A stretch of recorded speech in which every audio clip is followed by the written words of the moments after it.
Salam sejahtera. Nama saya Mariam Mokhtar. Niza, anak lelaki banduan Najib Abdul Razak, boleh menipu pengikut-pengikut ayahnya yang jahil dan kurang berpelajaran. Dia boleh berdusta pada mat rempit yang didakwa diupah jadi peserta dalam banyak ceramah UMNO baru. Tetapi Niza tidak akan berjaya memperdayakan majoriti orang yang berfikiran dan berpengetahuan. Yang sangat mengerikan ialah tahap pemikiran dalam ahli keluarga Najib.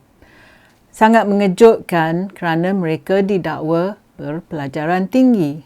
Tetapi dalam acara Solidariti untuk Najib di Pekan Pahang pada 4 September, Niza bandingkan pengalaman bapanya dengan Nelson Mandela, seorang pejuang kebebasan dan aktivis hak asasi manusia yang dari Afrika Selatan.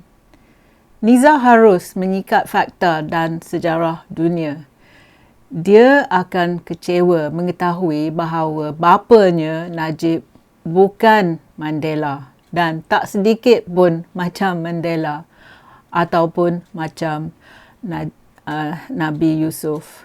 Sepatutnya Niza membaca lagi dan buat banyak lagi kajian dan penyelidikan ataupun terima bantuan dari Dr. Google.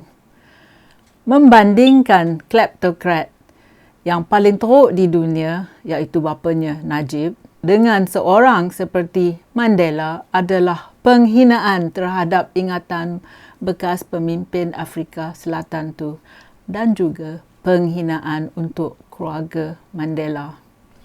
Najib bukan Mandela. Mandela menentang apartheid dan diskriminasi kaum. Najib dan partinya menyokong ketuanan Melayu, Malay Supremacy, yang sama prinsip dengan apartheid.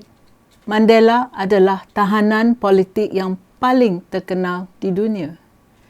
Ia dibebaskan selepas 27 tahun dalam penjara dan selepas itu dia telah jadi Presiden Afrika Selatan. Sebaliknya, Najib menggunakan politik dan jawatan sebagai Perdana Menteri untuk menyalahgunakan kuasanya dan mengumpulkan wang kekayaan yang keterlaluan. Kini Najib menjalani hukumannya selepas perbicaraan yang panjang. Selama 4 tahun saya ingat. Ya. Kedua lelaki ini, Mandela dan Najib, seperti chalk and cheese, seperti kapur dan keju. Mandela dipenjarakan selama 27 tahun dan selama 18 tahun pada mulanya ia dipenjara Pulau Robben yang amat kejam. Ia dikurung dalam bilik yang lembap, a damp cell, dan yang berukuran 8 hingga 7 kaki saja. Ia cuma ada tikar yang tipis untuk katilnya. Pada masa siang, ia bekerja memecahkan batu yang besar, boulders, menjadikan gravel, batu kerikil. Pengawal penjara orang putih sering buli dia. Tetapi Najib tak tahan seminggu pun di kajang sebelum ia kata ia jatuh sakit. Mandela bekerja sebagai buruh kasar, tetapi sebaliknya Najib tak pun berani nak pakai baju oren banduan penjara kerana takut malu dan takut kena ejek. Kelakuan Najib macam seorang anak manja, a spoiled brat. Ia tidak tahu tentang kehidupan sengsara majoriti rakyat yang miskin. Bilik penjaranya dibanding dengan Mandela nampaknya agak selesa juga. Najib diberi makanan 5 kali sehari macam banduan yang lain, okey. Tapi biliknya ada kipas angin.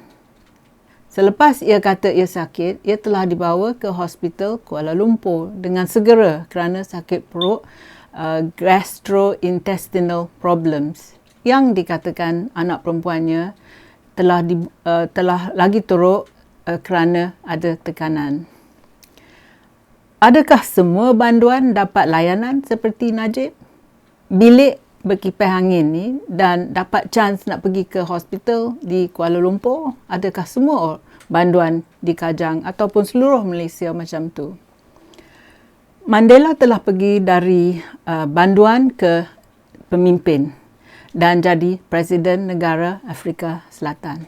Tetapi Najib pergi dari pemimpin kepada banduan. Itu dia saya kata. Najib tidak boleh dibanding dengan Mandela. Tidak ada persamaan langsung. Walaupun Najib adalah seorang penjenayah yang disabitkan, dia diberi perlindungan polis, diberi pasport untuk melancong ke Singapura, diberi pelbagai layanan khas dan dianggap semacam anak raja, sementara menunggu rayuan terakhirnya. Mana boleh banduan dilayan semacam ini? Adakah semua banduan dapat layanan khas seperti Najib? Niza mendakwa Tuhan akan angkat darjat Najib dengan lebih tinggi seperti yang telah berlaku kepada Nabi Yusuf yang dipenjarakan atas tuduhan palsu. Mungkin Niza ni masih dalam penafian. Tak logik nak banding bapanya dengan Nabi Yusuf ataupun nak banding bapanya dengan Mandela. Lagipun, Najib dipenjarakan bukan atas tuduhan palsu. Najib telah dibicarakan selama 4 tahun. Terdapat saksi dan bukti di mahkamah. Najib seorang pencuri, ia penjenayah. Apabila Niza berkata bahawa bapanya akan bangkit di atas cabaran dengan cara yang sama dengan Mandela, ramai rakyat Malaysia mengejeknya. Niza cakap macam dia tak tahu apa-apa pun mengenai Mandela. Anak lelaki Najib ni mungkin telah menghadiri sekolah yang terbaik di Malaysia dan mungkin telah dididik di sebuah universiti di luar negara. Tetapi pengetahuan umum dan pemahamannya tentang apartheid Afrika Selatan sangat kekurangan.